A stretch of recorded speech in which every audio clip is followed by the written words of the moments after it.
Mapalad ang mga taong walang inaasahan kundi ang Diyos, sapagkat mapapabilang sila sa mga pinag-aharian ng Diyos. Mapalad ang mga nagdadalamhati, sapagkat aaliwin sila ng Diyos. Mapalad ang mga mapagpakumbaba, sapagkat tatamuhin nila ang ipinangako ng Diyos. Mapalad ang mga nagmimiting makatupad sa kalooban ng Diyos, sapagkat ipagkakaloob ng Diyos ang kanilang minimithi. Mapalad ang mga mahabagin, sapagkat kahabagan sila ng Diyos.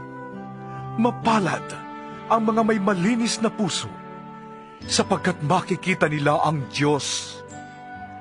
Mapalad ang mga gumagawa ng paraan para sa kapayapaan, sapagkat sila ituturing ng Diyos na kanyang mga anak. Mapalad ang mga inuusig dahil sa kanilang pagsunod sa kalooban ng Diyos, sapagkat mapapabilang sila sa mga pinaghaharian ng Diyos.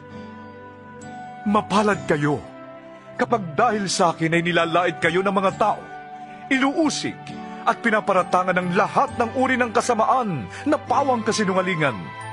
Magsaya kayo at magalak, sapagkat malaki ang inyong gantimpala sa langit. Gayon din ang ginawa ng mga tao sa mga propetang nauna sa inyo.